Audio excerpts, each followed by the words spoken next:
Okay, we seem to have slowed down with people joining the call, so I think we can probably get going at this point. Welcome to this second Bars digital event in the new series, Reawakening the Harp of the North, New Approaches to Walter Scott. I'm Matthew Sangster, I'm one of the Bars Digital Events Committee, and we also have Francesca Killoran, Cleo Callahan-Yeoman and Henry Tien here from the committee.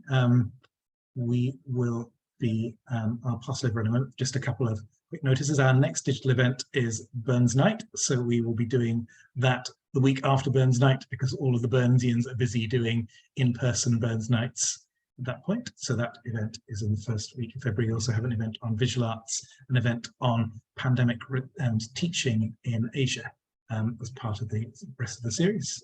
Francesca is putting up the links to those if you would like to come along. We also currently have the call open for the Bars Early Career and Postgraduate Conference, which will take place in Edinburgh next summer. It's Romantic Boundaries. So if any of you are interested in coming along to that, please do. We're going to, the format for the event will be that we will have all of the talks and then we'll have questions at the end. But if a question strikes you during the talks, please feel free to put it in the chat. If you put a Q on the beginning, I will spot that and I will take them out of the chat and pass them along to Ainsley to ask at the beginning, and also the speakers can see them. So if it is, you really want to know what someone's referring to, you can pick that up. Can you please have your cameras off and microphones muted during the talks so the speakers do not get interrupted, but feel free once we get to the questions to come to appear on the call and ask questions if you'd like to. Okay, I think that's everything. Without further ado, I'll pass over to our glamorous host for the evening, Ainsley McIntosh. Ainsley, take it away. Thank you so much, Matthew. That's lovely. And thank you everyone for joining us this evening. I kind of wish that I was coming in from California. I'm pretty freezing here in East Lothian. But anyway, so obviously we're here tonight to be talking about the work of the Walter Scott Research Centre. If you were to ask me, in my opinion, there's never a bad time to work on Walter Scott, but I think it would be fair to say that right now is an especially good time to be involved in Scots studies. Now, this is in large part due to Ali Lumsden's huge success in securing a major AHRC grant to edit Scots poetry and to engage new audiences. And Ali is going to shortly be telling you more about this. But also, I think it's in great measure due to the really exciting work that scholars are currently undertaking within the Walter Scott Research Centre. And tonight's event is really a celebration of both of these current strands of Scott activity. So the session is going to offer us a brief insight into the work of the Walter Scott Research Centre and the ways in which its editorial work enables new ways of thinking about Scott, the networks in which he operated, and also his relationship to Romanticism. So we're going to hear from 5 lovely speakers tonight, and I'm just really delighted to be here to introduce them and their research to you. So we're going to begin by introducing you to Alison Lumsden. Ali is Regius Chair of English Literature at the University of Aberdeen, where she also directs the Walter Scott Research Centre. Ali was a general editor of the Edinburgh edition of the Waverley novels, which I'm sure that many of you will be familiar with. And she's now currently principal investigator on the AHRC-funded project, the Edinburgh edition of Walter Scott's poetry, engaging new audiences. Ali's also honorary librarian at Abbotsford, and she's also on the board of the Abbotsford Trust. So without further ado, I shall hand you over to Ali, and we will hear from her about the work in general of the Walter Scott Research Centre and the current project that she's engaged in.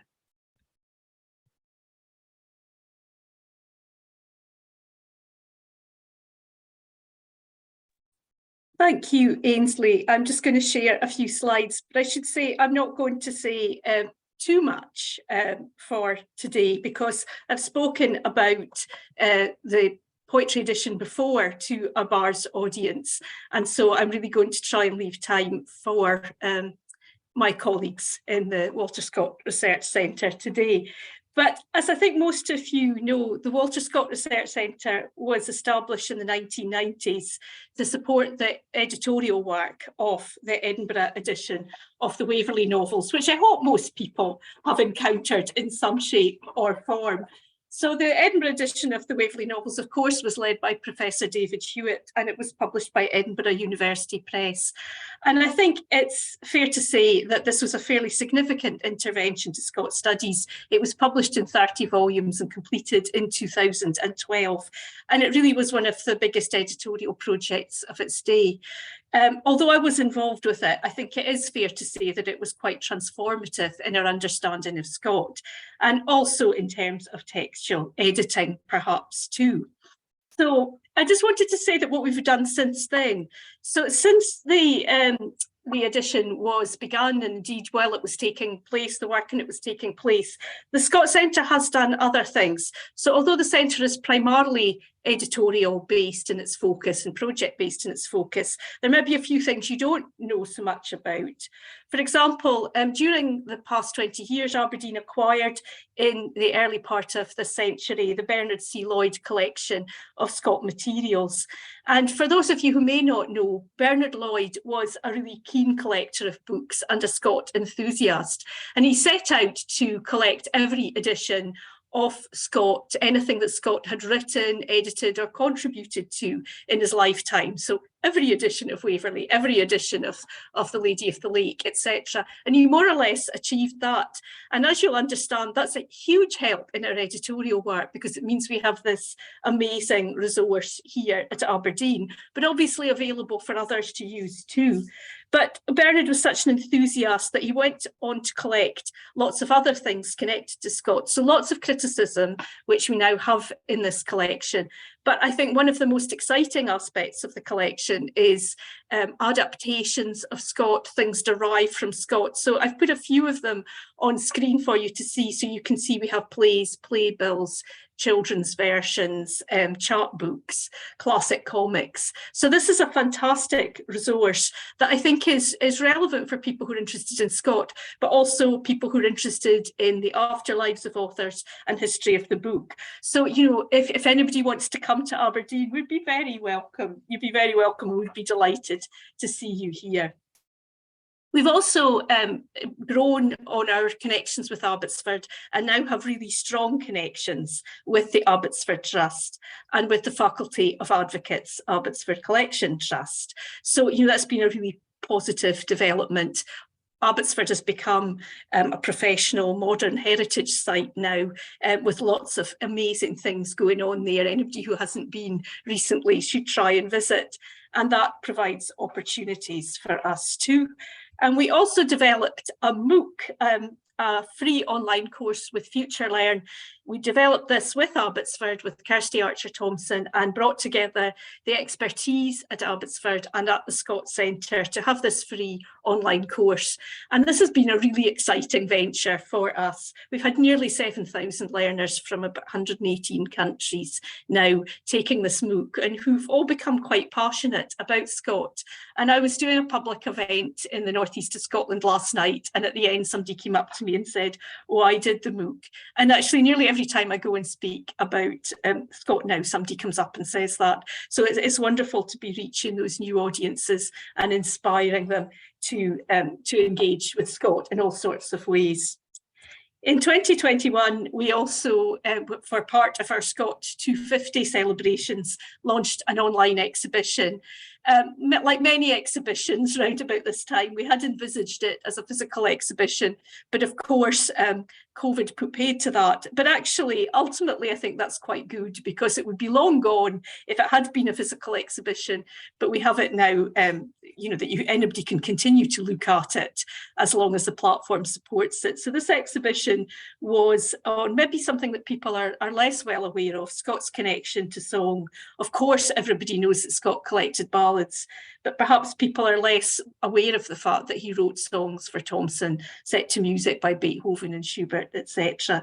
And of course, there are also songs derived from Scot, the songs, the way in which Lucia de Lammermoor, The Lady of the Lake, are adapted into the opera form, and then songs taken from Scot and from his work, such as Ave Maria or Hail to the Chief, which those of you from North America will be familiar with. So I think this was an interesting thing for us to do, took our work in a slightly different direction and allowed us to think about Scott in the ways in which Romantic song is a very developing and exciting field at the moment due to the work of others beyond our work who know far more about it. But that was our sort of little intervention into that area.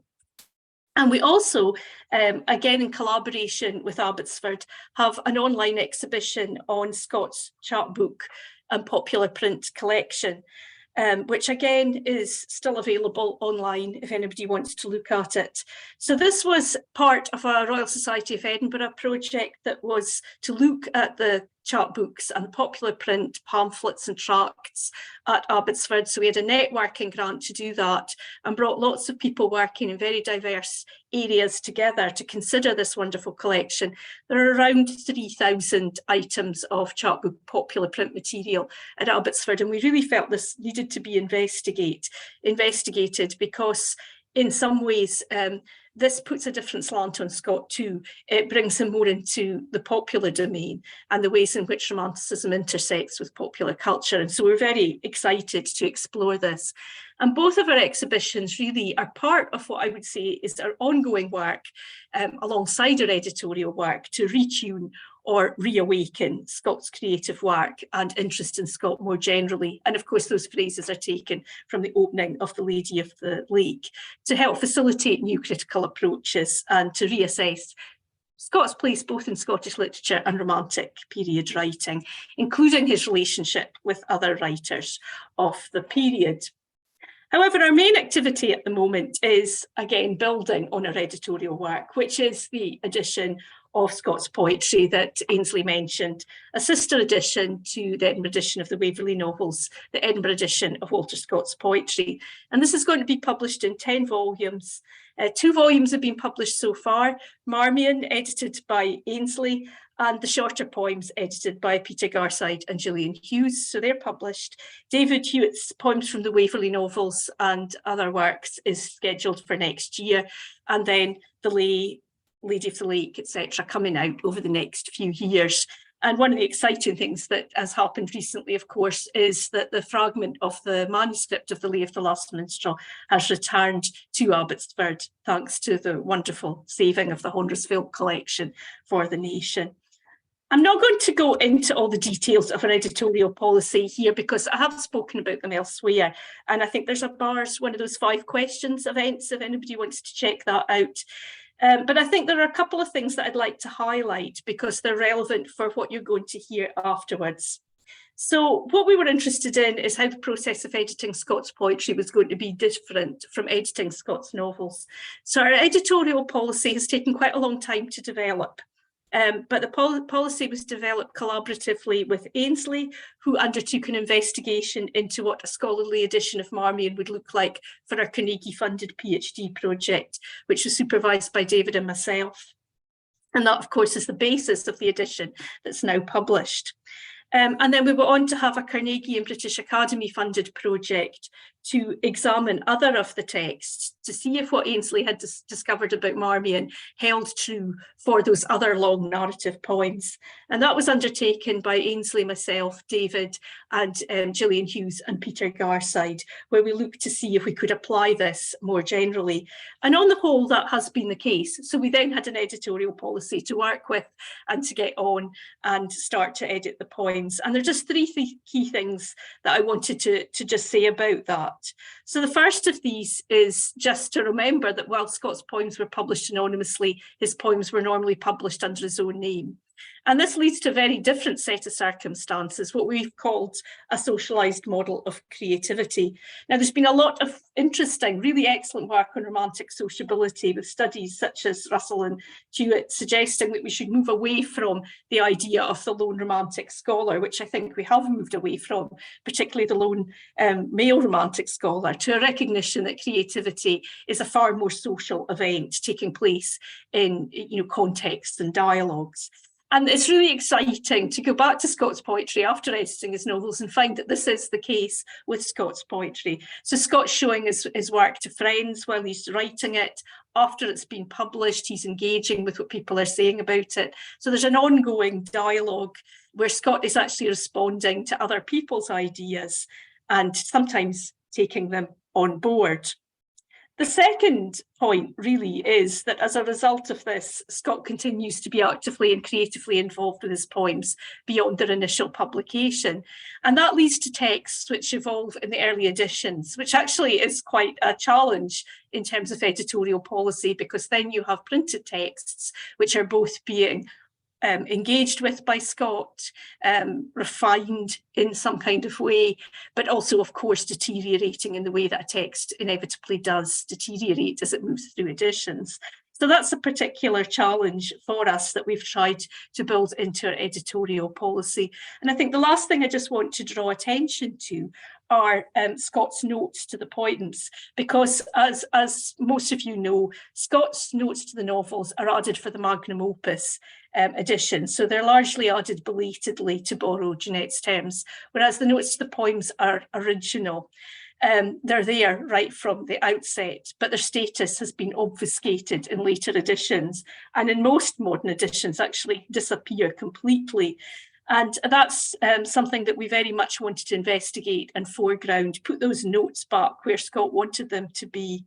And those notes are also, to some extent, socialised, because Scott is responding to information that he's getting from friends or from members of the public who write to him.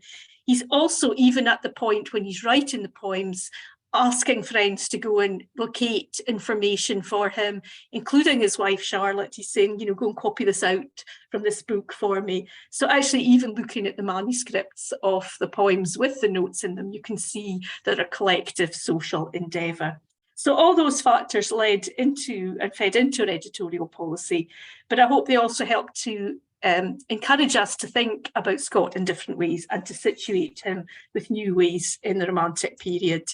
So as Ainsley said, in 2021, we were fortunate enough to get AHRC funding for this to edit 5 further volumes, and that's well underway. But you can see the title of our project is also engaging new audiences. And we hope the edition itself does that and the work on the edition. But we're also hoping to do that through our critical work and other activities. The project has built into it a specific strand where we're developing materials for schools, particularly Scottish schools, but these will be online and can be used anywhere. And Anna, who's going to be speaking to you tonight, has tasked with undertaking that strand. But we're also encouraging new critical approaches to Scott, as I hope we always have done, and as contemporaries too. And that's what we're going to be hearing about tonight through the work of our staff at the centre and our PhD students. So I'm going to hand over to them now.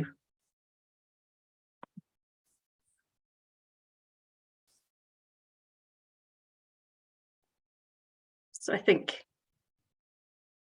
Sorry, some technical difficulties here. We're back in the room. Thanks so much, Ali. That was fascinating. That's such a lovely, clear overview of the project. And as Matthew mentioned at the start, we'll have questions at the end. But yeah, as Ali says, for now, we're going to go on to listen to some of the other members of the centre to hear about their research. So I'm delighted to be able to introduce you next to Natalie Tal Harris. She's currently a research fellow at the centre, and she's working along with Ali and myself on the project on the poetry edition. With another hat, she's also an early career research fellow at the Institute of English Studies at the University of London. And there she works on the late Indian influences on P.B. Shelley's poetry and his work. So with her, with one hat, she's working with us for the Scott edition.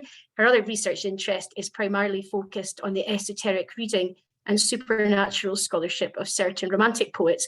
And she's particularly interested in examining the influence of this on their creative process and their poetry. So without further ado, I shall hand you over to Natalie. Thank you very much. Thank you, Ainsley, and thank you also to Bars for having us. Just put my presentation up. Here we go. So Like many of his contemporaries, Scott's poetry was informed by his wide reading and his research on various subjects. The scope of his scholarship is evidenced by his library at Abbotsford, a living monument to the breadth of his knowledge.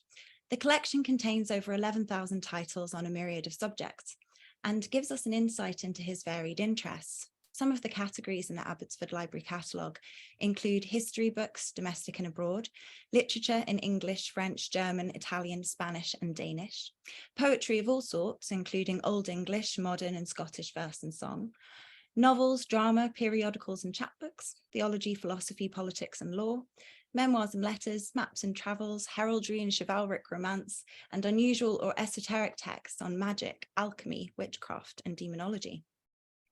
This bibliomaniacal collection, as Scott describes it, demonstrates the range and diversity of his reading and his particular interest in antiquity, folklore, myth, magic, and the supernatural is one he shared with other Romantic poets, including Samuel Taylor Coleridge and Percy Bysshe Shelley. Coleridge expressed his particular enthusiasm for all out-of-the-way books in a letter to Thirlwall in 1796, describing metaphysics and poetry and facts of mind, i.e. accounts of all the strange phantasms that ever possessed your philosophy dreamers from Thoth the Egyptian to Taylor the English pagan, as his darling studies. Shelley also reflects upon his early interest in esoteric texts in a letter to Godwin in 1812, as he recalls, "I was haunted with a passion for the wildest and most extravagant romances. Ancient books of chemistry and magic were pursued with an enthusiasm of wonder, almost amounting to belief."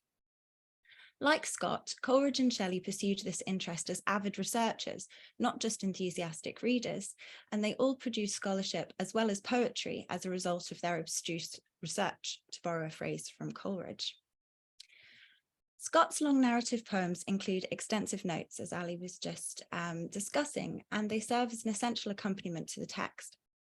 They have many purposes, often providing historical context, explanations of unusual subject matter, descriptions of folklore and local beliefs or superstitions, and supplementary literature. Although Scott uses the notes to elucidate aspects directly related to the poetic text, he is also prone to interesting digressions and impromptu disquisitions, inspired by his reading and seemingly loosely associated to the text itself. As Alison Lumsden points out, the notes were always intrinsic to the narrative poems. They are an important part of their paratextual dialogue, and they are best understood as a kind of supplicage indicative of an inability to resist the act of storytelling. As well as adding an extra dimension to the poems, the notes afford us a unique insight into Scott's creative process, as well as providing us with another record of his reading. It is possible to generate reading lists from the references and quotations given in the notes, and this is especially helpful for scholars interested in examining the text that Scott was actively engaged with during the composition of particular poems. The bibliographic information contained within the notes also provides scholars of Romanticism with an account of texts available during the period, which other Romantic poets with similar interests, like Coleridge and Shelley, may have been able to access. In a note on the fairy lore in The Lady of the Lake, Scott's digression leads him to consider the transmission of similar texts, or similar tales, from age to age and from country to country, and he observes how the mythology of one period appears to pass into the romance of the next century, and that into the nursery tale of subsequent ages, describing the result as a community of fable. It seems to me that the Romantic poets created their own community of fable within their own age, inspired by the vast array of material available to them on the mythology, philosophy, religion, symbolism, and folklore of other cultures and countries and historical periods. The poetry of Romantic writers with a special interest in such subjects, like Scott, Coleridge, and Shelley, was informed by their esoteric reading and supernatural scholarship, creating a Romantic community of fable through shared sources and intertextual influence and interaction. So I'd like to look at a couple of examples from Scott's The Lady of the Lake, with the time I have left, starting with the Aeolian lyre, that favourite Romantic toy, as M.H. Abrams describes it. It's symbolic of the animated or inspired creative mind and used to represent humankind as a chain of linked thought, united by one harmonious soul of many a soul, at once the soul of each and God of all, by both Coleridge and Shelley. In The Lady of the Lake, the Harp of the North is both the manifestation of the muse of minstrelsy invoked in the opening lines, and an Aeolian harp representing the poet-speaker's potential creative power. Left to moulder on a wych elm, it becomes bound by envious ivy until this plea from the speaker to wake once more, connect him with the power of the poetic past, and enchant him with the wizard note so that he is capable of producing his lay.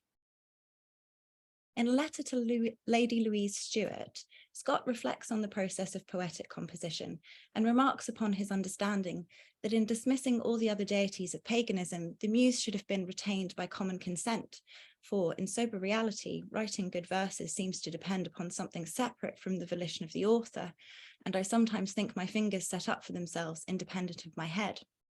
Scott returns to this idea under the guise of the author in the introductory epistle to the Fortunes of Nigel. He confesses that I think there is a demon who seats himself on the feather of my pen when I begin to write and leads it astray from the purpose. And he admits that on such occasions, I think I am bewitched. It appears that for Scott, the very act of creative composition is bound up with the supernatural in his imagination. And in The Lady of the Lake, the invocation of the Caledonian muse, the Aeolian harp of the North, the poet-speaker's plea to a higher power to inspire and command his skill, all draw upon traditions of the divinely inspired poet and contributed to the romantic refinement of these themes. The symbolism of the Aeolian harp of the North, awoken by some spirit of the air by the end of the poem, and its musical interaction with the surrounding scenery is an integral component of Scott's magical landscape in The Lady of the Lake, and it corresponds with other examples of sublime romantic environments. The scene relates to the setting of Coleridge's Aeolian harp, in which the lute produces such a soft floating witchery of sound as twilight elfins make when they at eve voyage on gentle gales from fairyland, culminating in the speaker's synesthetic experience of the one life within us and abroad.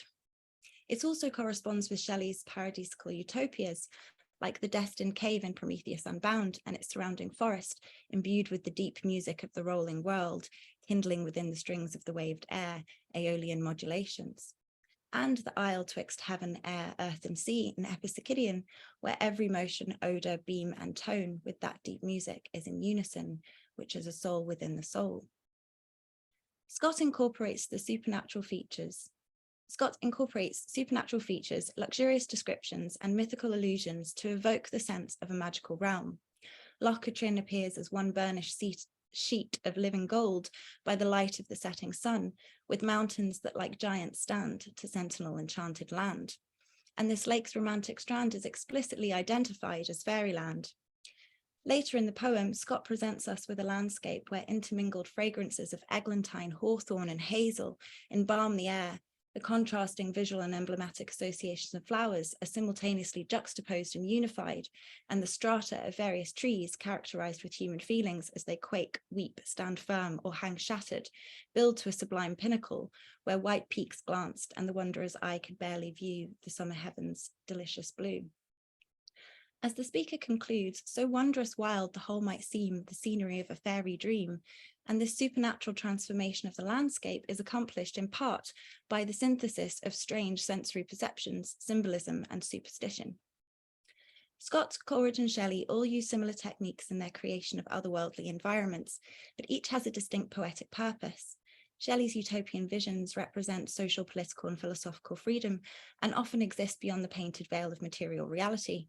Coleridge's metaphysical visions symbolize a transcendental realm of divine insight, accessible only to the inspired visionary poet, revisited in his later lament for the loss of it, to reality's dark dream in Dejection and Ode. Scott's scenery of a fairy dream, in contrast, has its own function as well. As Ainsley Mackintosh observes, despite so carefully and deliberately evoking a sense of the supernatural, Scott's magical world is grounded in reality, and its borders are set by the same spatial parameters as those of the natural world. The island is the archetypal motif of a civilization that has been separated from reality, and Scott's linguistic reconstruction of Loch Katrine as a supernaturally endowed region aptly conveys the sense of the Highlands as a distinct ideological landscape, even as it suggests that the Highlanders negotiate a different cultural, political, and legal reality from the rest of Scotland. The island appears to exist on the margins of reality, just as its exiled inhabitants exist at the margins of society. Despite these differences in poetic application, all three poets employ the supernatural in their visionary landscapes as a means of conveying a state of being that is beyond the reach of ordinary mortals. Very briefly have a look at Brian the Hermit as well. In the note, Scott informs us that the legend of Brian's birth, the strange tales of which are related in the poem, is not of the author's invention, as he provides a complete transcription of the recorded incident from Walter Macfarlane's geographical collections relating to Scotland, ensuring that readers who are unable to access the source text are provided with all the information available, and a full citation for scholarly readers with an interest in pursuing further research on the region or its superstitions. Scott argues that the records of human superstition, if peculiar to and characteristic of the country in which the scene is laid, are a legitimate subject of poetry, and makes a clear distinction between this and attempts of an irregular and disordered fancy to excite terror by accumulating a train of fantastic and incoherent horrors, whether borrowed from all countries and patched upon a narrative belonging to one which knew them not, or deriving from the author's own imagination. In an earlier letter to Dr. Curry, we are given a further insight into Scott's views on the relationship between the supernatural scholarship and his creative process, as he states his belief that the marvellous in poetry should be managed with moderation and engrafted upon some circumstance of popular tradition or belief, which sometimes can give even to the improbable an air of something like probability. Here, Scott seems to suggest that in order to effectively incorporate supernatural elements in poetry, it is necessary to ensure it is grafted upon an established traditional belief in order to make it plausible, regardless of how improbable the marvellous element is to begin with. In which case, Scott's supernatural scholarship can be seen as a crucial part of his poetic process, as it ensures that the synthesis of supernatural aspects within his own poems are integrated within the traditions and superstitions of the region or historical period in which the poem is set. Although, as Scott tells us, the legend of Brian's birth is not of his invention, the character is, and Scott's account of his creation from the source legend in a later note reveals the way in which the legend inspired the creation of an original character. He explains that in adopting the legend concerning the birth of the founder of the Church of Kilmally, he endeavoured to trace the effects which such a belief was likely to produce on the person to whom it related, concluding that he likely became a fanatic or an impostor, or a mixture of the two. Scott goes on to say that a natural attribute of such a character as the supposed hermit is that he should credit the numerous superstitions with the minds of ordinary Highlanders are almost always imbued. Brian's superstitious origins and beliefs thus legitimizes the further incorporation of supernatural elements in the poem and the landscape, which in turn allows for a discussion of these figures from Scottish mythology in the notes. Under Brian's dazzled eyes, the black cliffs and foaming torrents rise as river demon, or as the note explain, a Kelpie of the lowlands, an evil and malicious spirit delighting to forebode and to witness calamity that frequents most Highland lakes and rivers. The mountain mist takes the form and limb of noontide hag or goblin grim, identified in the notes as a glaslich in Gaelic, a tall, emaciated, gigantic female figure, and a goblin dressed in antique armour and having one hand covered with blood, called Red Hand. Brian's prophet's dream ends with the fatal banshee's boding scream, and the notes inform us that the banshee implies the female fairy whose lamentations were often supposed to precede the death of the chieftain of particular families, mentions the correspondence with the Irish banshee, and provides details of specific domestic spirits belonging to several great Highland families. By recording these details, Scott uses the notes for his own supernatural scholarship, preserving local superstitions that would likely otherwise be lost to obscurity. As a lone seer then, Brian the Hermit is cast as in the mould of the solitary mystic akin to other romantic poet prophets, like the flashing-eyed floating-head visionary in Coleridge's Kubla Khan, or the youthful incarnation of the poet hunting deep mysteries in Shelley's Alistair and Hymn to Intellectual Beauty. Like Brian, the poet in Alistair hopes to still his obstinate questionings by forcing some lone ghost or lesser spirit to render up the tale of what we are. His practice of making his bed in charnels and on coffins indicates an awareness that the knowledge he seeks is not ordinarily afforded to those still living, but like an inspired and desperate alchemist, he persists in his quest for metaphysical understanding. Brian thus represents the darker incarnation of the tortured romantic visionary, who, detached from the chain of human sympathy, is driven to madness, his heart wrung with mystic horrors. Scott then was a collector, scholar and distributor of supernatural lore, and as such his research is potentially significant influence to the works of other Romantic writers as well as his own. Scott expertly weaves elements of supernatural traditions into his poetry, synthesizing the marvellous, as he puts it, with the everyday, the supernatural with the natural, and superstition with historical record, underpinned by the sources and scholarship he provides in the notes. Scott's scholarship and his poetry form a significant contribution to the Romantic community of fable, and an analysis of both in relation to the work of other Romantic scholar poets can enhance our understanding of the symbolism and mythopoesis of Romanticism. Thank you. Thank you, Natalie. That was lovely.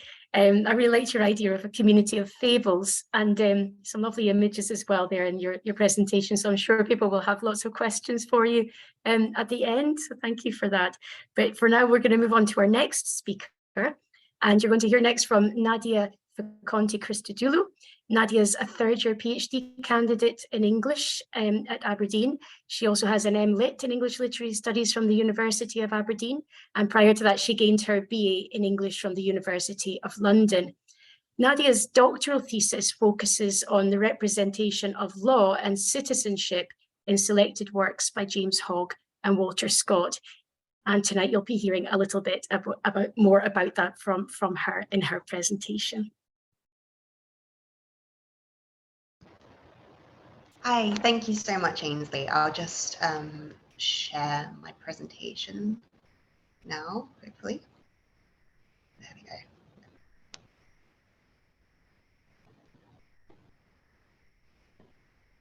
go. Okay, excellent.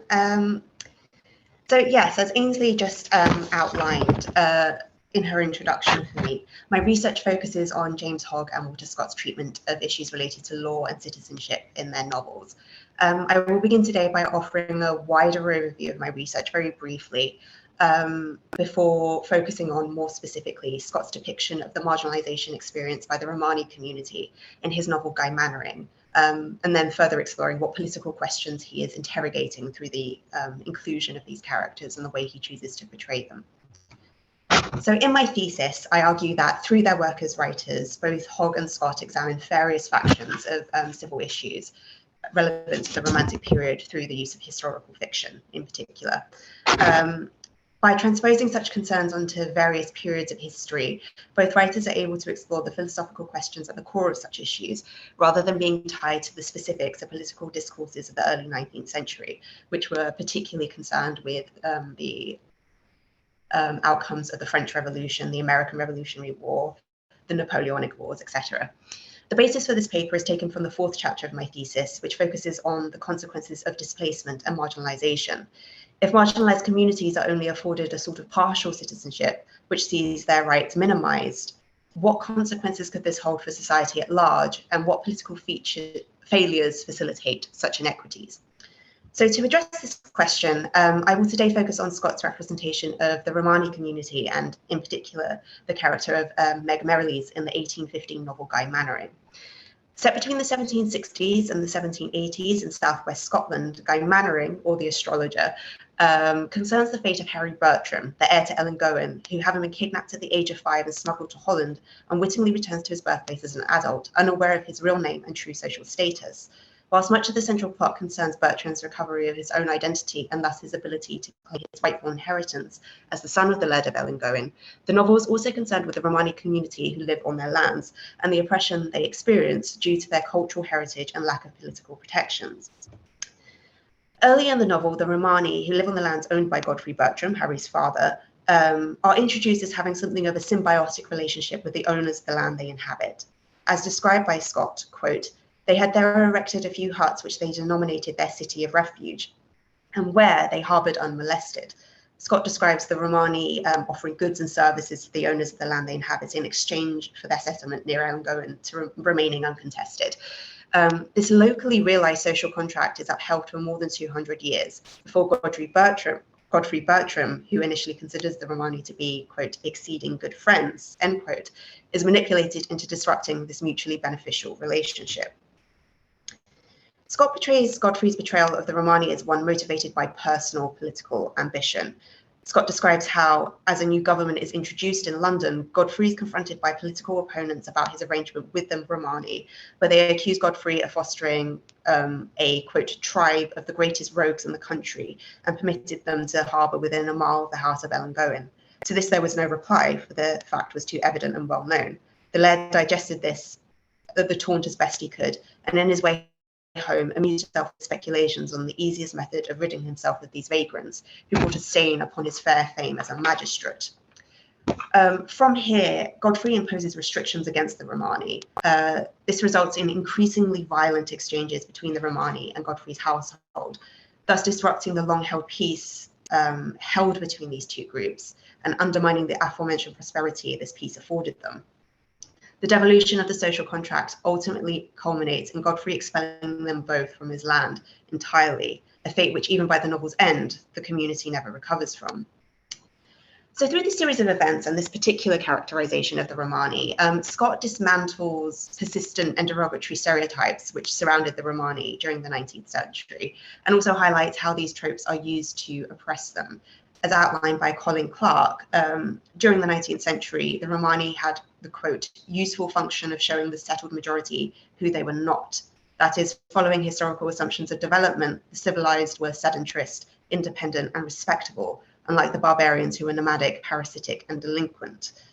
As such, these tropes were used in part of a process that post-colonial scholars would recognize as othering, whereby the dominant or colonial culture justifies their oppression of a minority group or a colonized group by assigning them a distinct identity that's usually framed as derogatory.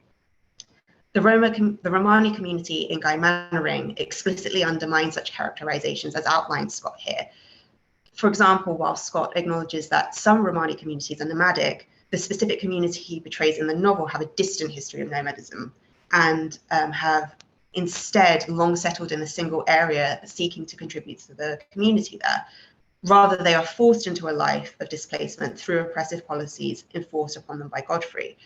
They are also far from parasitic, having offered much value to Godfrey's household, and particularly as represented by Meg Merrilies, continue to value tenets of communal contribution even after Godfrey's expulsion of them.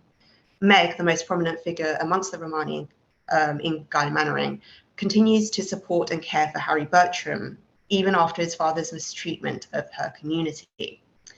For example, prior to his kidnapping as a child, she often returns him home when he wanders too far during childish excursions and watches over him from his window when he suffers from a brief illness in childhood, refusing to leave until she is sure he has recovered.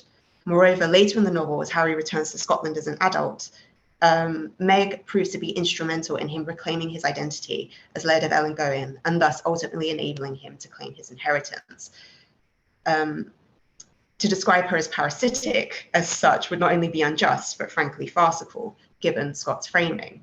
Finally, the supposed delinquency of the Romani is presented by Scott as a false label used against them to justify their oppression, where politicians in London dub them rogues to try to delegitimize Godfrey's lairdship, and Godfrey swiftly labels them as vagrants once he seeks to expel them from his land. As such, while post-colonial uses of the term othering may seem far removed from Scott and discourses of his time, it's clearly a phenomenon which he recognizes as integral to the process of marginalization, a process which he in turn criticizes. So, what exactly was Scott commenting on? What contemporaneous issues was he commenting on through his representation of the Romani?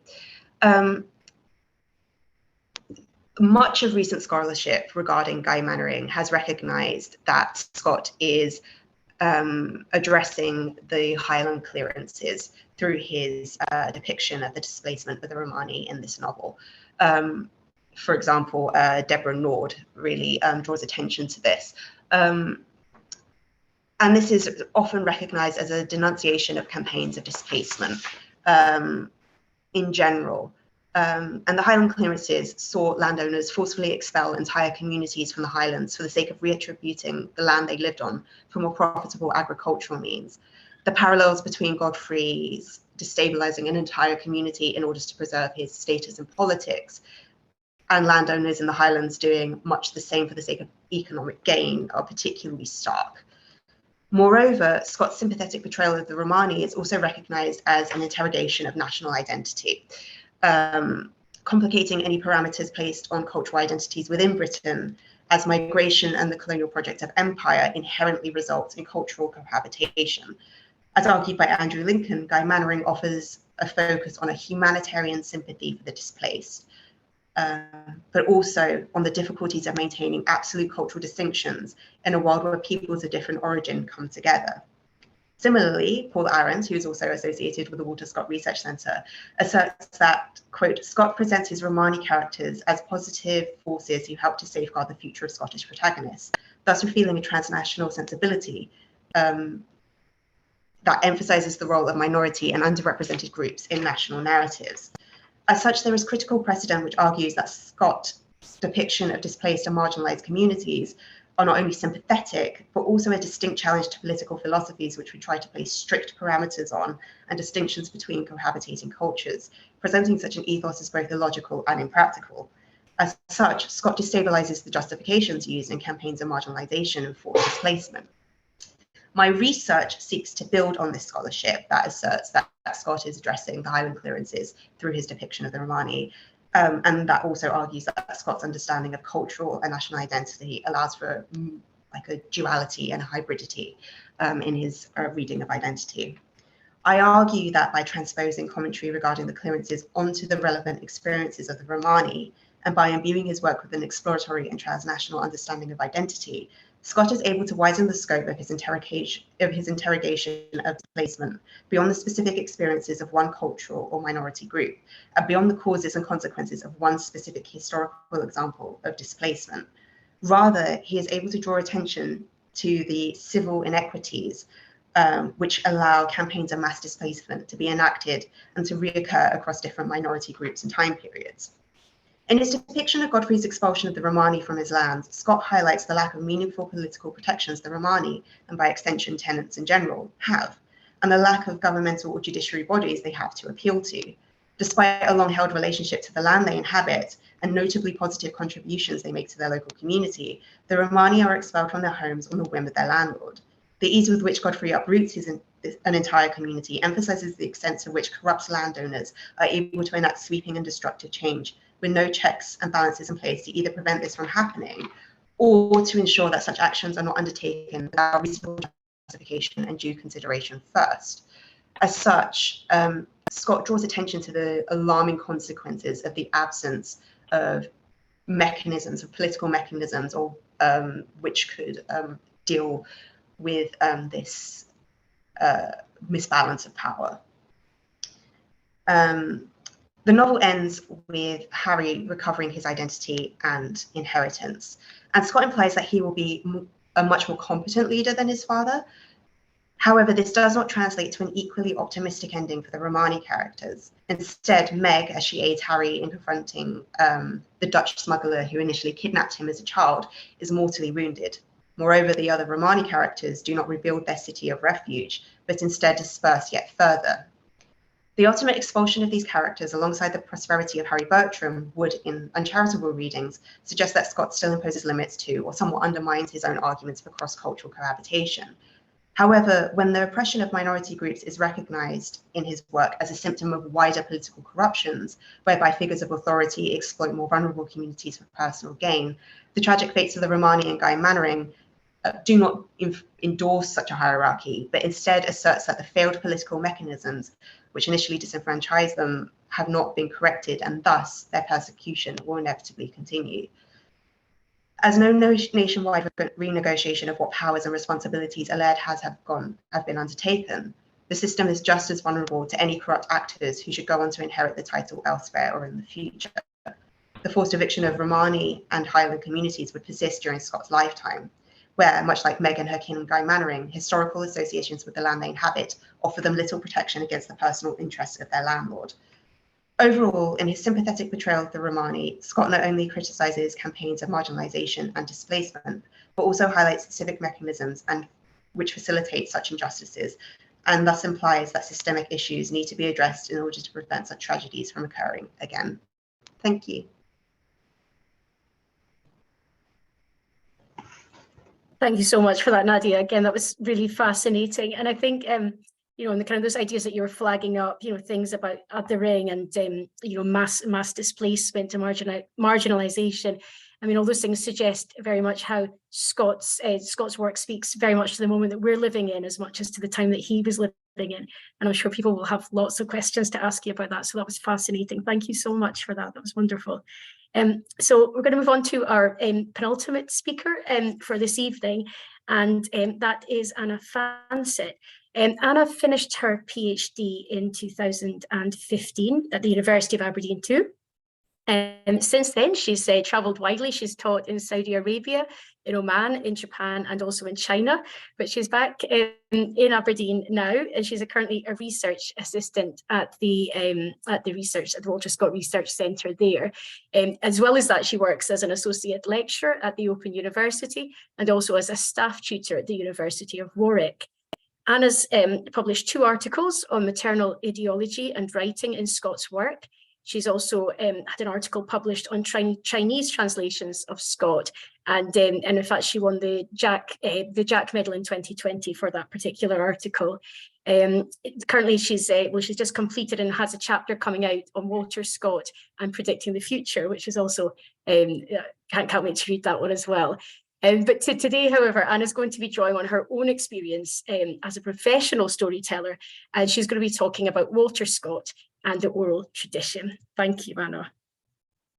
Thank you so much, Ainsley. So I'm really excited about the way the paper that I'm going to be talking to you about today fits in with what you've just heard. So hopefully you'll be able to find lots of connections between the papers. So as Ainsley already said, today I'm going to be talking about storytelling in Scott, but I'm going to be focusing on the people that transmit the oral tradition. So the storytellers, the ballad singers, the tradition bearers. So very much sort of people like Meg, who Nadia was just talking about, but less that kind of romantic community of fables, and I can't remember the exact words from Natalie, but sort of slightly away from that aspect of storytelling. This presentation has its origins in one that I gave a few years ago with Lisa McKenna, also from the University of Aberdeen. And at the time, we connected current storytelling work and endeavour to Walter Scott's work. So I was drawing on my own experience a lot for that presentation. And now we've sort of moved away from that a little bit. We're still working on this. This is still an active project. So any feedback would be greatly appreciated. And of course, Lisa isn't here, but all of the good bits are hers. So please bear that in mind when you listen as well. So first of all, it hardly needs to be said that orality is of central importance to both Romanticism as a whole and Scott's career in particular. And I've included just one quote out of thousands, which is that Walter Scott imbibed from the songs and tales of the Jacobites when he was a child. But of course, I'm sure you can all think of thousands of other quotations and moments that foreground the importance of the oral, of storytelling, and of ballads to Scott, not least his first big literary success, which was his border collections, Minstrelsy of the Scottish Borders. If you couldn't think of quotations or evidence to support the idea that the oral tradition was really important to Scott, then you should be able to now, because you've just heard 2 papers that have mentioned it as well. So hopefully I don't need to go over this. But let's look more closely at how people associated with the oral tradition are presented in the texts that Scott wrote. So not so much how the stories influenced him, which is what we saw in Natalie's paper, but how he presented those people who were telling and singing. And I think in this respect, my paper has quite a lot in common with what you just heard from Nadia. So Penny Fielding tells us that anxiety about the behaviour of a peasant culture led to a splitting of the image of the oral into a romanticised and idealised form, and a demotion of the status of popular orality to a concept called illiteracy. So whereas the real oral culture of the long 18th century included things like political songs and musical ditties, the oral inscribed in what is now canonical Romanticism was very much sanitized. It was separated from that. It was also separated from the ideas of the oral tradition being corporate and the idea of it being sort of a lower class medium. Caroline Jackson Holston outlines 3 methods that were employed by writers to do this, to sanitize and separate the oral from corporate and lower class origins. So the first one was just denial. There's no such thing as corporate orality. There's no such thing as lower class orality. That's not the tradition we're in. The second one is denigration of any sort of non-literary type of orality. So orality is important, it's valuable, but only when it's connected to what we as poets and writers are doing. And the third one is a recuperation of the popular art of the past by ascribing it to a mythologized minstrel figure and by absorbing it into the literary culture of the present through such collections as Percy's Reliques. And we'll go on to see minstrelsy as well. So this third one, this romanticizing and mythologizing of the oral figure, I think also ties in with a lot of the theories of othering that we get from the post-colonialists. So let's look at that in a little more detail. So James McPherson, who's discussing the work of the post-colonial theorist Guha, says that the once again is separated from each previous instance. And I should say this is in relation to storytelling, why the power of storytelling in the fact that every time the story is told, it's the same but different. So the once again is separated from each previous instance by an irreducible hiatus, which would continue to generate variations and with them wonder at every telling. It is this sense of wonder which I think Guha considers to be the way of resisting the hegemonic historicity of the state. So that is, it's the nature of the oral tradition to resist any authoritative narrative and therefore to resist authority. Its ever-changingness offers competing discourses that challenges the dominant culture. Its transient nature resists the single story that authority imposes on powerless people. Likewise, Mariam Nabadi argues it in relation to Indigenous people, but again, I think we can carry this across, that with the oral tradition, resistance efforts which challenge dominant culture in re-articulating and subverting dominant discourses establish a solid base for effective social change. Oral tradition's use of storytelling indirectly challenges the status quo by drawing on counter-hegemonic discourse, thereby allowing individuals to make sense of their reality. So how does Scott's perception of orality fit in with all of this? So I've taken a bit of a sidestep, but how do I bring it back to Scott?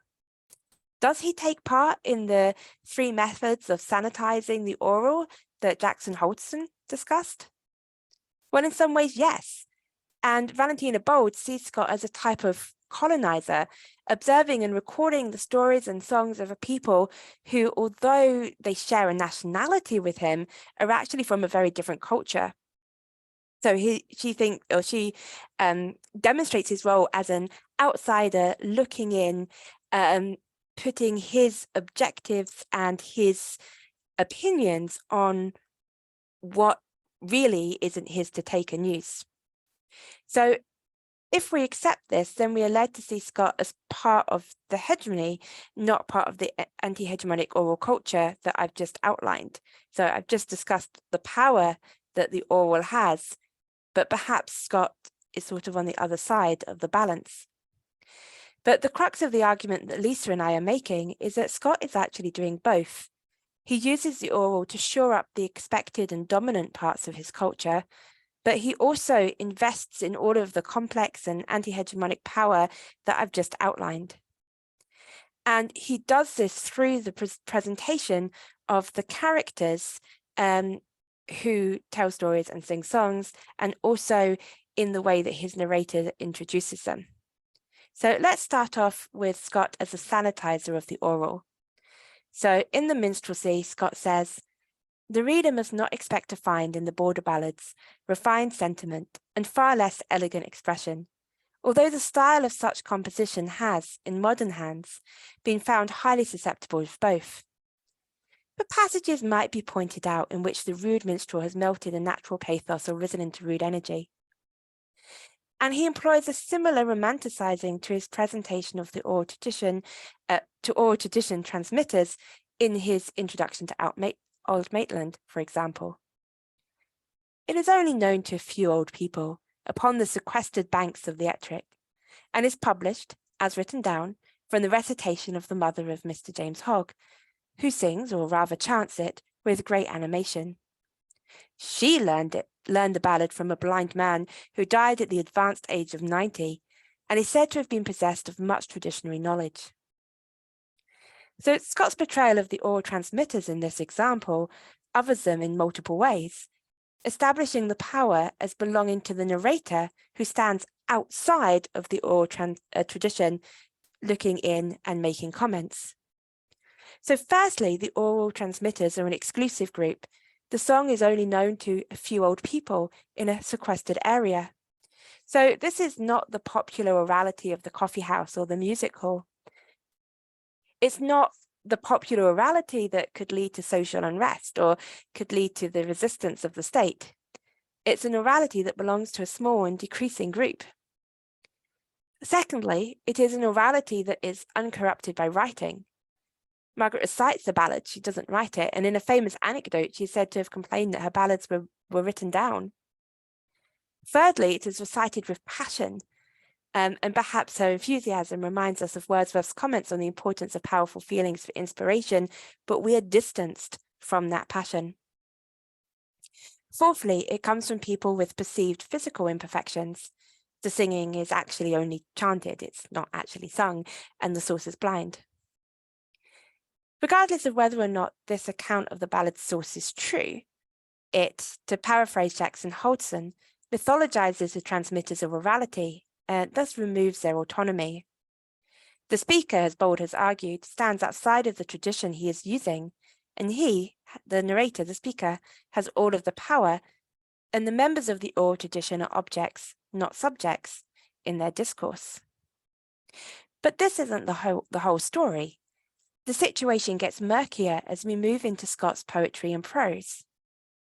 Now people use the oral tradition to situate themselves as subjects with power, but they often do this by self-consciously drawing connections to the sanitized idea of the oral that we've just looked at.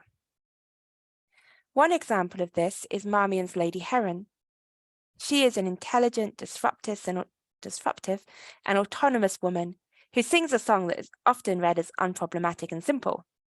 Her song, Lochinvar, has been reproduced separately in anthologies and memorized out of context by schoolchildren.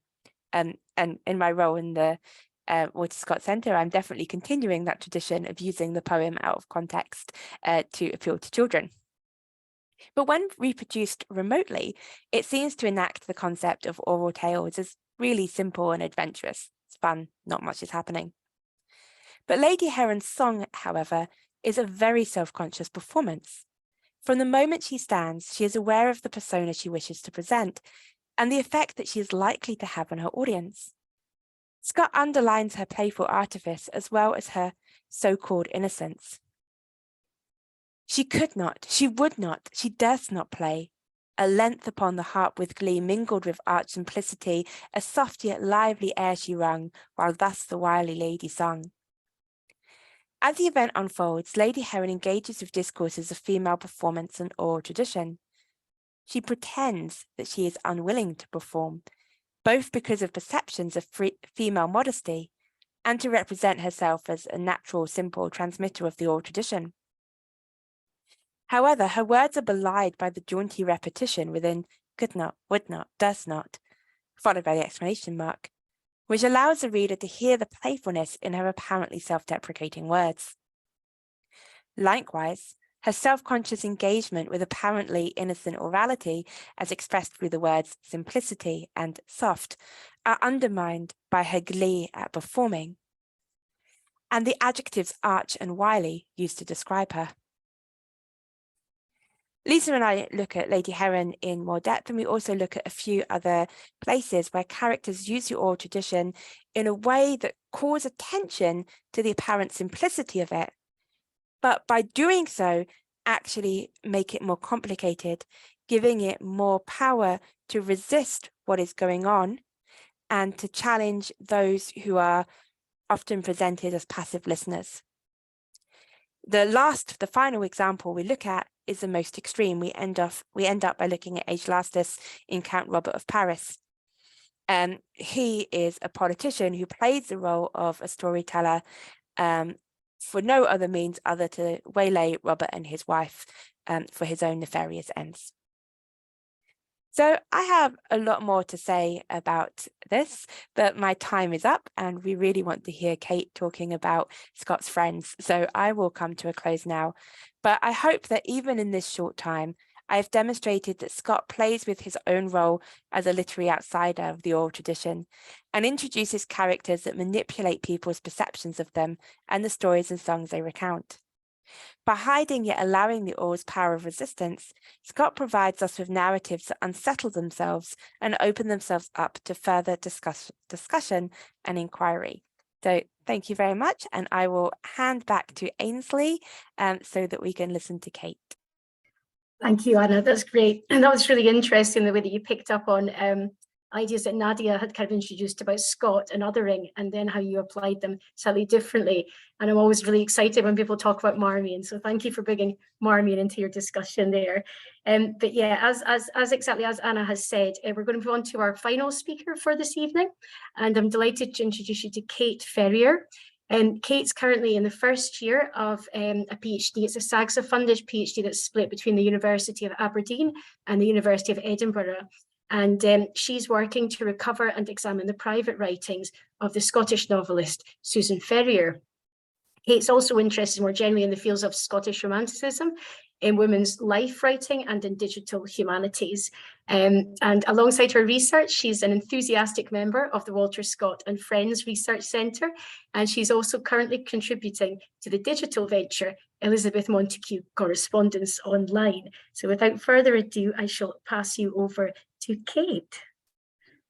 Thank you very much, Ainsley. I will just share my screen.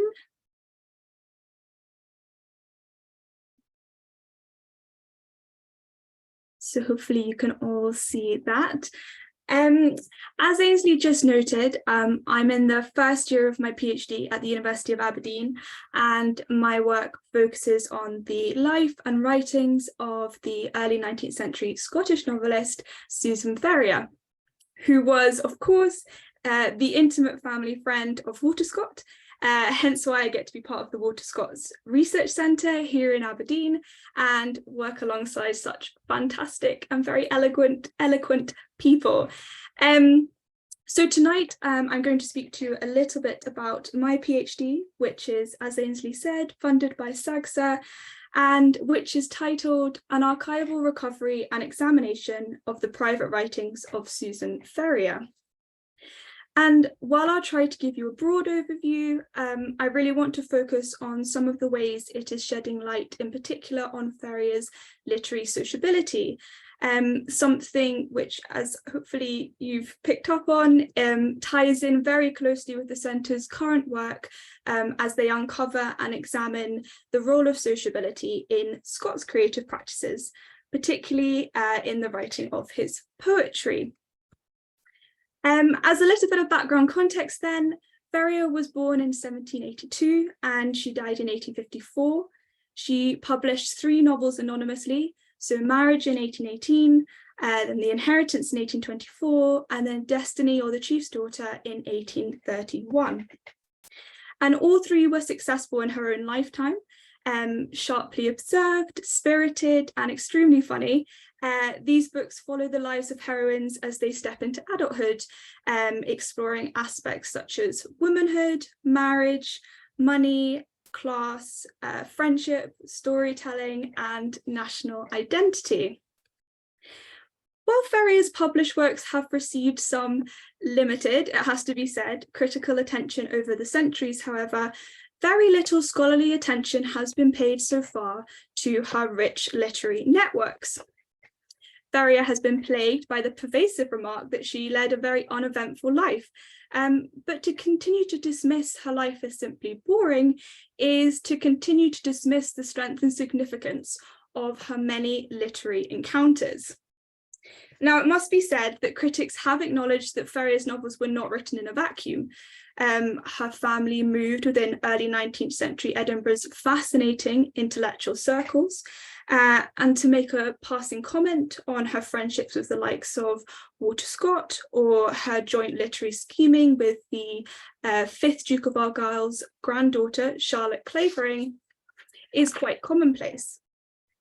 However, my project, by recovering and examining Ferrier's surviving letters, is not only beginning to examine these more well-known connections much more thoroughly, but actually look beyond them.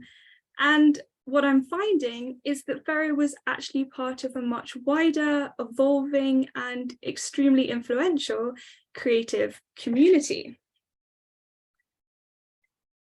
To give a broad overview of the project then, it is seeking to recover and examine a large quantity of Ferrier's private writings. The materials in question, which include letters, recollections, autograph albums, literary notes, and manuscripts, currently exist in manuscript form in a private family collection to which I am very fortunate enough to have access. Now, some of Ferrier's surviving life writings have been published, but I think it's also really crucial to note that only select parts of this collection have been made publicly available over the years. And even then, these reproductions are in the form of delicate microfilms or out of print and seriously abridged editions. Thus, accessing the Ferrier archive in its entirety actually proves extremely difficult. And in light of this, my project's primary aim is to prepare a selection of Ferrier's surviving letters for digitization, creating a prototype which can then be used to transform the entire collection into a digital resource at some point in the future, ensuring its preservation, but also making it much more easily accessible. Furthermore, however, and returning to my opening comments surrounding Ferrier's sociability, my examinations of these private writings have begun to reveal that Ferrier was actually at the heart of a literary network, which included both notable names, such as Walter Scott, Henry Mackenzie, Joanna Bailey, Eliza Fletcher, Catherine Sinclair, to name only a few, and also a number of obscure novelists, poets, diarists, and travel writers. Part of the process, therefore, in creating this prototype will be deliberating the ways in which the digital resource can visually map out Ferrier's creative communities. However, I really want to focus on the second objective of my PhD this evening, and this is an exploration of Ferrier's newly uncovered and extremely exciting literary networks. So, in preparing a selection of Ferrier's letters for digitization then, I am annotating the names of people and any literary interactions which appear within them. And it's worth highlighting here that these letters are not only an indication of a connection between Ferrier and her recipient, but that the contents of these letters are often rich with references to other names and other interactions as well. And by marking these down, often I can begin to map out an otherwise invisible network, which extends beyond Ferrier and her direct correspondence, and allows for a much richer and fuller snapshot of her literary world. Much work has been done then to bring the specifically literary networks of the Romantic era into sharp focus, drawing attention to how writers were often operating within the sociable worlds of salons and literary circles and coteries, and the ways in which their works, in turn, were often shaped by those literary connections around them. As Winkles and Raeburn put in Women's Literary Networks and Romanticism, a tribe of authoresses, quote, Not only was Romantic era work not produced in isolation, it was produced in conversation with many other voices, a conversation that was made possible by increased letter and manuscript circulation. Mapping Ferrier's literary networks through an examination of her private writings will contribute to these growing critical conversations then. But the project is already undoubtedly enriching our understanding of her literary life and output in particular, opening up space for new assessments of her novels and challenging long-standing critical remarks surrounding her life and her works. As I map Ferrier's literary circles, I'm beginning to see the ways in which her friendships with both men and women play a central role in her literary production, providing, amongst other things, support, creative inspiration, and editorial input. I'm also beginning to comprehend the collaborative nature of Ferrier's creative outputs, as her texts were passed from hand to hand, critiqued and amended by a varying circle of friends. I think here of her third novel, Destiny, which seems to have been revised by Ferrier and two close companions. So firstly, James Wilson, the younger brother of John Wilson, or Christopher North, and Mary Fletcher, the daughter of the poet, travel diarist, and memoirist, Eliza Fletcher. But I'm also beginning to uncover the collaborative nature of Ferrier's career more broadly, as among other things, she debates matters surrounding authorship and genre, recommends, swaps and discusses books, and acts as a literary patron. Such interactions and conversations, illuminated and alluded to in her letters, not only provided insight into her motivations for writing and publishing in the manner in which she did, but of course signalled the sociable production of the novels themselves, shaped and influenced by her closest companions. However, it is also important to recognise that Ferrier's networks often extend far beyond the literary circles which are known to scholars today. And actually some of my most exciting work is not only examining the way in which Ferrier's literary career was heavily influenced by these long overlooked figures, but actually recovering the literary lives of the individuals too. And an examination of even some of the most obscure names in Ferrier's friendship circles, so Anne Walker, Bessie Muir, Joan Glassell, the Miss Mackenzies, to name a few, reveal that she spent her life surrounded by those who discussed, contemplated, and composed literature, despite being little known to us today. Indeed, in discerning the obscured literariness of so many of her friends, we can begin to build up a fuller picture of the literary climate in which Ferrier's own novels were dreamt up, written, revised, and published.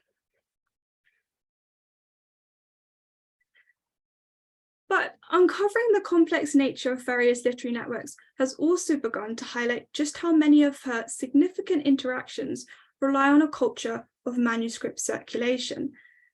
Now, the early 19th century is a period which has tended to be characterized by its movement away from these supposedly outdated practices towards a world which distinguished the professional author by their printed output.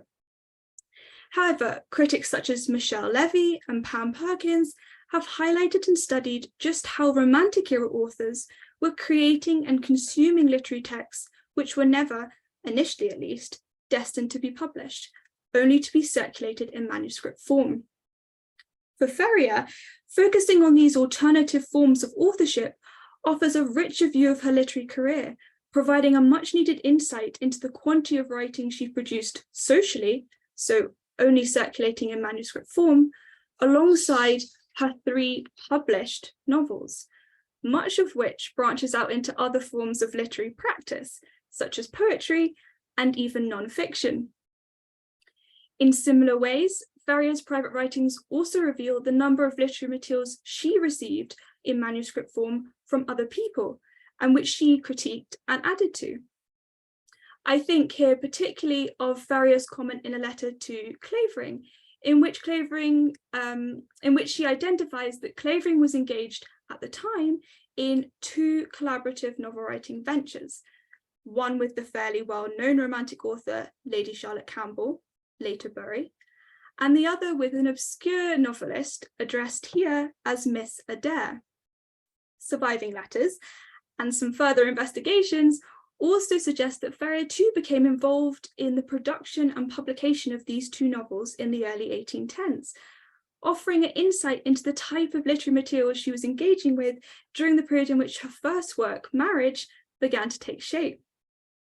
So while Ferrier has been plagued by comments condemning her minimal literary activity and output then, we can now begin to perceive the sheer amount of writing which was circulated within her literary circles throughout her life, and which undoubtedly fueled her own creative output. Moreover, having this more holistic view of Ferrier's literary career also unlocks opportunities to explore her later years in more complex ways. The narrative has tended to be that Ferrier's creativity dries up after, or even during, the production of her third novel, Destiny, in the early 1830s. Yet Ferrier's correspondences reveal the rich and lively literary circles she continued to move in during her later years, despite, perhaps, her worsening health issues and her retreat from public life.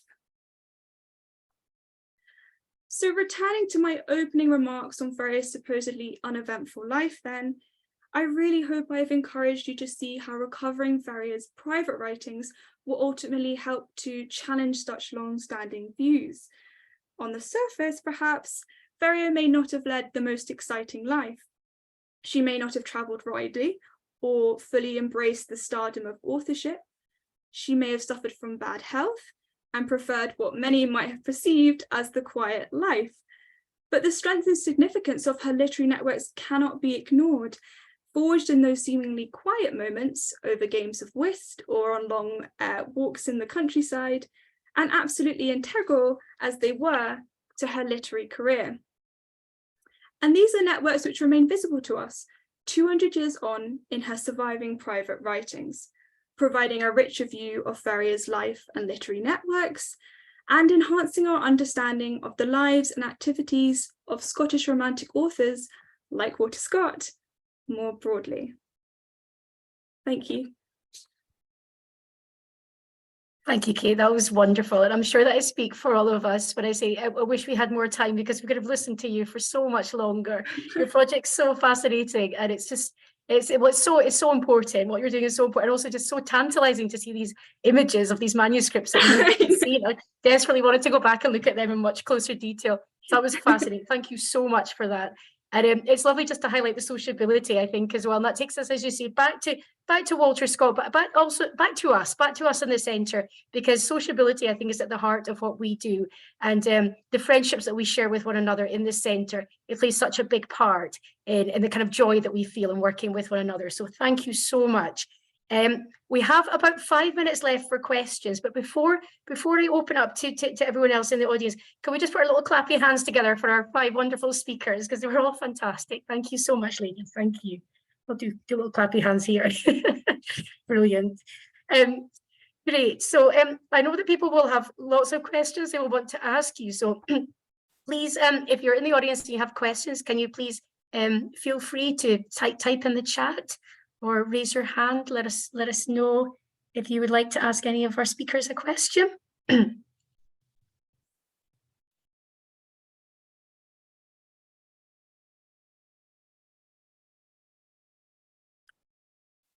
Perhaps I could start with one.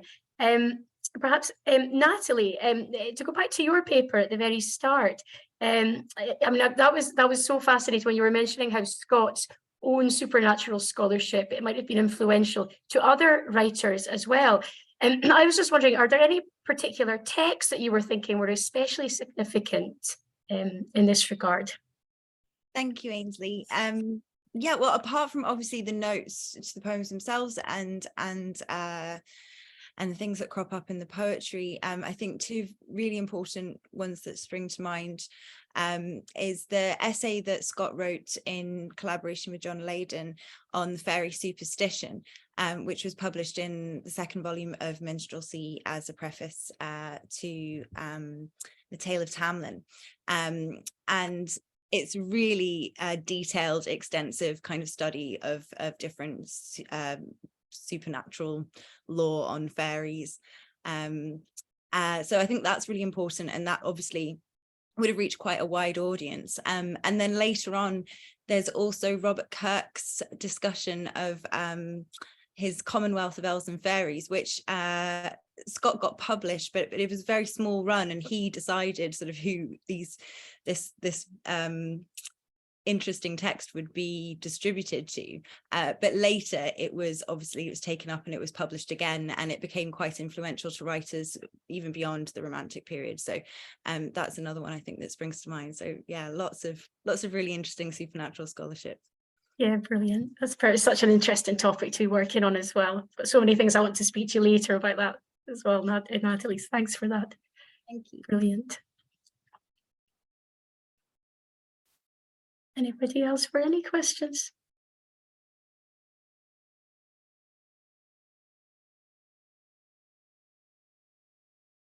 Nadia, maybe I can turn to you. Again, another brilliant paper that you shared with us.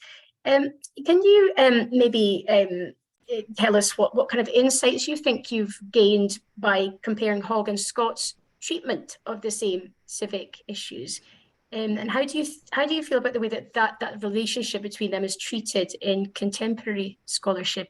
If you've got any thoughts about that too, please. Yes, absolutely.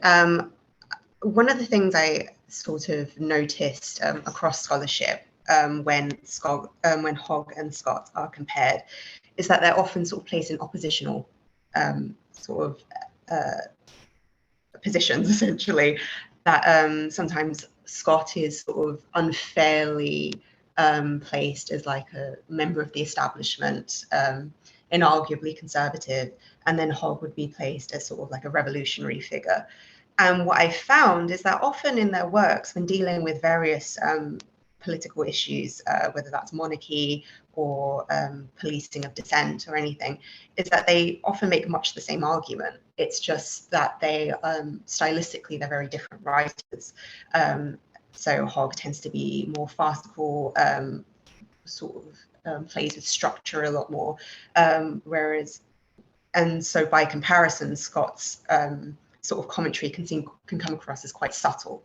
And I've basically found that essentially often they're just making very much the same argument, and it's people putting too much emphasis on sort of stylistic differences rather than political differences. If that makes sense. Brilliant. I'm kind of keeping my eye on the time. I'm not sure we're going to get kicked out. Matthew, you can tell me at 6:30. So I can see, Sarah, you've got a question. Am I okay to ask a question, Matthew, or do you want me to round things up here? Run a bit longer. Brilliant. Sarah, brilliant. Can you unmute yourself and ask your question? Thanks so much. Yes, hello. Thank you so much. This has been a really enlivening evening, hearing all about Scott through such different lenses. And first of all, thank you, Anna, for answering the question that I asked about sort of obscure Scottish authors. I think Helen Craig is a real one to look into. She's a very fascinating author. Adriana Kratuin has done a little bit of work on her, but no one else really has. So it would be great to see her sort of, lifted from the dust a bit also. My second question was, I suppose, sort of a more general one. I got very excited in the opening talk when I saw all the playbills and theatrical paraphernalia pertaining to adaptations of Scott's work on the stage. And I wondered if any of you could comment further on the theatrical legacy of his works, because that's also something that I'm really interested in, just purely because of the extent to which it seems to contribute to understandings of national Scottish drama. And I'm particularly interested in the representation of the female characters in those works. So I wondered if that was anything that any of you might be able to comment on some more. I can say a little bit. I mean, certainly not my area of expertise, but it's very interesting because obviously Scott is so widely adapted, and often these are adapted. Later on, he's almost working with Daniel Terry in London and sending him late proofs, so that Terry can almost be adapting the novels into dramas simultaneously. And then what's interesting, that those dramas then in turn get used as the basis of the chapbook versions, so we're already 2 stages removed. So in terms of afterlives of texts, it's fascinating. The number of playbills we have just show how long Scott dramas continue to be performed. Barbara Bell's done really interesting work on this, actually. Right into the 20th century, a visit of the King of Norway in in 1950, I think, to Edinburgh, where Rob Roy is the play that's put on, because by that point it's become the royal play that has to be put on when anybody comes to visit.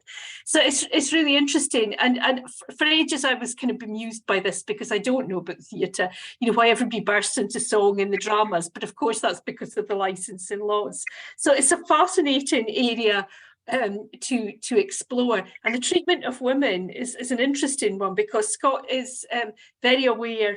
Scott's not adapting these, but Scott has very strong female characters, and characters like Meg Merrilies, who we've been hearing about, who, you know, come across very powerfully in the novels and lend themselves to that kind of adaptation onto the stage, and that some of the leading actresses of the day get to play these roles, you know, and so I think it's a really, really interesting area, and something well worth looking into. It'd be great if somebody could do more work. What is always slightly bemuses me is that the dramas actually are very far removed from the novels, but Scott doesn't seem to care too much, you know, so he doesn't seem to matter. Well, I think Rob Roy is, it's nothing to do with the novel really, but it's great. You know, so. Oh, thank you so much, Ali. That's such a wonderful response. Actually, yeah, Meg Merrilies and also Helen McGregor are figures that I'm really interested in those sort of melodramatic stage productions. So it's good to know that there is scope to do a bit more work there. Thank you. Thanks for that question, Sarah. I think people are beginning to sort of suggest they have to kind of disappear. So I think I will draw things kind of to a conclusion. But I mean, I think, you know, when I started out, I said that this is an especially good time to be working on Scots studies. And I think that is just very clear. You'll see for yourselves, having listened to these wonderful presentations, why I would think that and why I would say that. So please, can we just put our hands together again and just give a very heartfelt and enthusiastic clap for these wonderful ladies, for the wonderful work that they're doing, and for all the exciting things that are happening at the centre. Thank you so much.